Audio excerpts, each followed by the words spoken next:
All right, hello. We are in our MDE 54, going over our day 8 material.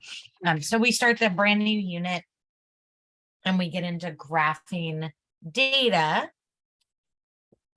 So with graphing data, we're going to start with just talking about how to graph data using a coordinate plane. So with a coordinate plane, you've got an x-axis and a y-axis. The x is the horizontal, the y is the vertical. The 0, 0 is called your origin. And then how you graph is you do your x-axis number first, then your y, and that's called an ordered pair. So the 0.34 would go 1, 2, 3, and then up 4. So that's how you get your point. Your horizontal axis then always increases left to right, vertical bottom to top, just like if you were reading it. So then if you were to go down and plot some ordered pairs, I'm only going to do a few, but we could look at maybe where negative 5, 5 is. Oh, positive 5, sorry. That would be x at negative 5, y at regular 5. So that would be point G. Say I go to the double negative F, negative 2, negative 1 would be right there, and so on. So A would be 4, 3, and then you could keep going with a few and make sure to always check them against the key. So then we could also work backwards, So if you look at a point, say C, you go and you read its X, which is 4. And then you read its Y, which is also 4. So 4 up, 4 over would be point C. If I want point J, it's no X, so it's 0. And then it's down to negative 4. And that would be a y-intercept. And then you could just keep doing a few more and check them against the key. So then our next concept, I already mentioned a y-intercept. So what your intercepts are is an x-intercept is where y is 0, and a y-intercept is where x is 0. But they're also what they sound. X-intercept is where you intersect or cross the x-axis. So if I were to scale this out, there's my x-intercept. Y is where you would cross your y-axis, so right there. So your x-intercept always has the term a number, then a 0, and the y is 0, comma, some number. So just looking at intercepts that way. So then if we wanted to graph a few others, these are all x and y intercepts. Same idea when you graph. 3 would be the x, 0 would be the y. So I just go to 3 and I don't go up or down. For F, it's 0, negative 3.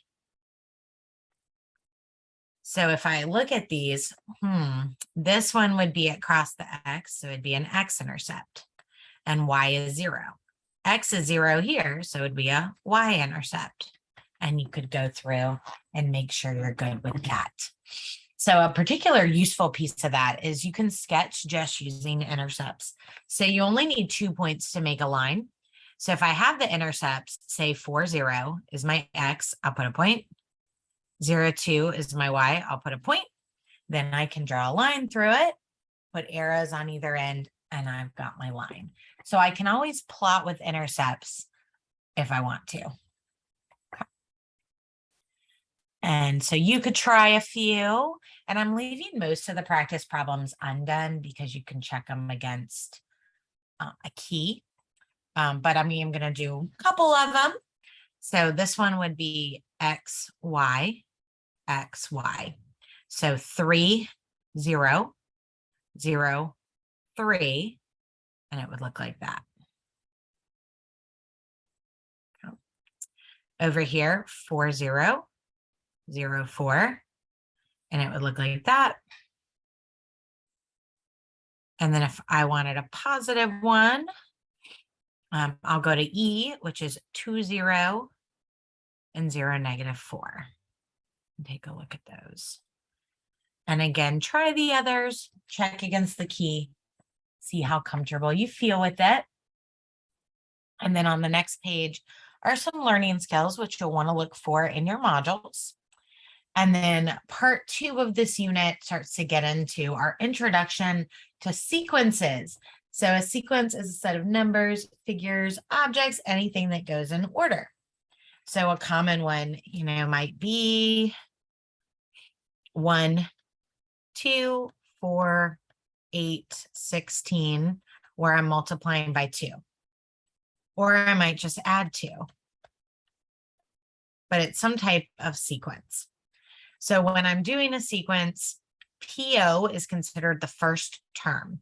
So if I took my 2, 4, 6, 8, 10, this is the first term. But in our modeling, it's called PO. This is 1, 2, 3. This is the third term. But in our modeling, it's P2. So that's something to note, that we start with a PO for the first one. That's our initial value when we get into modeling. So it doesn't start at 1. So the fifth term, though, is still P4. You go 1 less. And then it would be, if you wanted to continue, you have that pattern of whatever P of n is, you're looking for the n+1 term of the sequence. So P5 would represent the 6th term of the sequence. So if you're asked to go out 6 terms, you physically need 6. 1, 2, 3, 4, 5, 6. But those would be, the first term is P0, P1 to P5. And then if I kept going, well, just for fun, what's P7? So this would be where it's helpful. P1, P2, 3, 4, 5, 6. I only need to go out 1 more to the 8th term.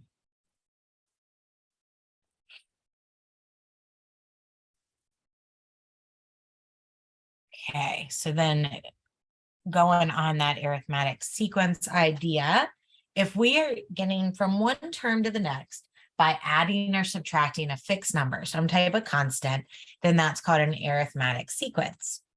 To go from one to the next, we use something called a common difference, or a letter D. So 4, 4, 4, 4, that would mean 4 is your D. Now, in order to get it, you could always take any one term and subtract the one before it, and that'll give you the D. But I always recommend checking, does it hold the whole way through? So then if we wanted this pattern, P0 is 1, that initial value. To get P1, it's PO plus 4, or the original plus 4. To get P2, it's P1 plus 4, so 5 plus 4. To get P3, add 4, add 4, add 4, add 4. So I would keep going. So to get P8,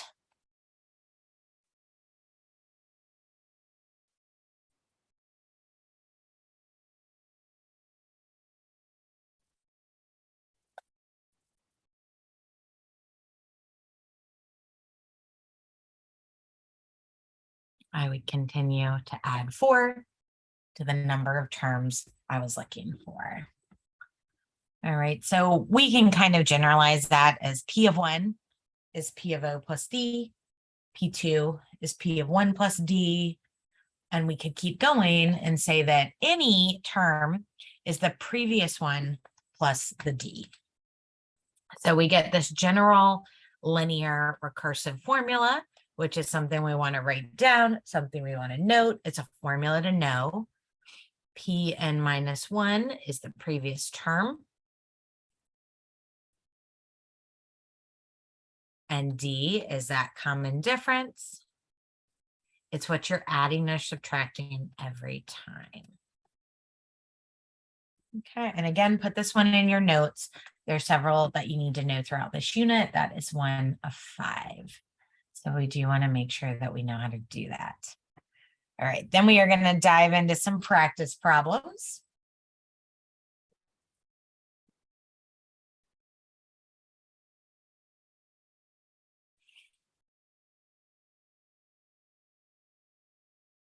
Okay, so here's our practice problems.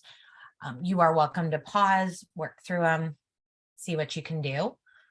Otherwise, I will go over these, and then that will be the end of your lesson for today.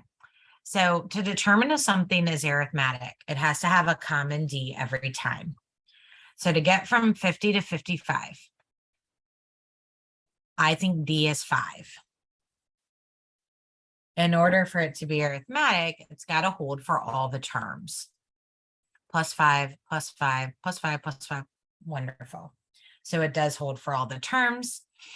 So this is indeed arithmetic. Then we need P of 8. So this is P of 0. 1, 2, 3, 4, 5, 6, 7, 8. So we've got to go out 3 more places to the 90. So just to note, P of 8 means that it's the 9th term when we're counting, and P of 8 is 90. Okay. Going to my next one, 3. 6 minus 3 is 3, but then that's 4. That's 3. So this is not arithmetic.